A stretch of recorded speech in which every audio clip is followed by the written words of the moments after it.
You gotta own your greatness, my friend. You gotta stop letting the world beat you down, my friend. You gotta stop allowing perception to make you doubt who you really are, my friend. In other words, you gotta become a conductor of love, my friend. So that means you gotta take all the trash, all the garbage, all the hate, all the negativity that the world gives you. You take it, sort through it, right? Fill in all those gaps of insecurity and fears you have, all that past trauma. Use all of that junk that the world gives you to fill in your holes, and then give it back to the world in love, my friend. That is your job. That is why you're here, not to allow the world to beat you down, not to allow the world to make you believe that you're the tail and not the head, that you're last and not first, my friend. That's not what you're here for. You are great. You just gotta believe it. And while you up to it, my friend, make sure you get your energy. Get it up, my friend. Big energy, my friend. You can't do nothing in this world without energy, my friend. And while you at it, put the full body of armor on so you can stand firm against the wiles of the enemy, my friend. This is war, my friend. It's spiritual warfare, though. So you gotta make sure you see the angles, my friend. And the only way you see angles the best, you gotta have that energy. It gotta be way up, my friend. And I got a great message for you today, right? Got a question for you, right? Anybody out there that just don't like being by themselves? Not just in a relationship, you don't like being by yourself. You always want to be near someone else, a friend, a family member or something. You just don't like being by yourself. Are you like that?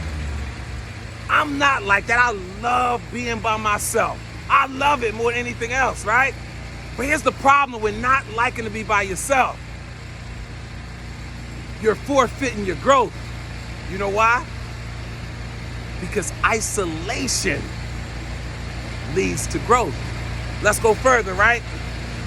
See, isolation is a natural part of the growth process, right? But what's most important, see, just because you're isolated doesn't necessarily mean that you're going to grow.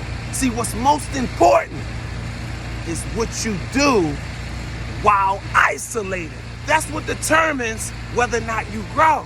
Let's look at sports, for instance, right? You see coaches call timeouts all the time, and they rarely call a timeout when things are going good.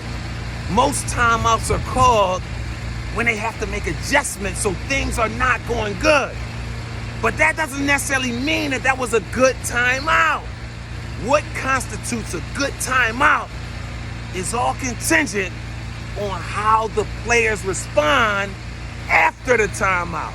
So it's all about how well they handled the timeout and whether they can demonstrate it in their play that determines whether or not it was a good or bad timeout. Same principles for us when we're isolated. It's the perfect opportunity for isolation, but what we do while we're isolated determines whether or not we grow, right?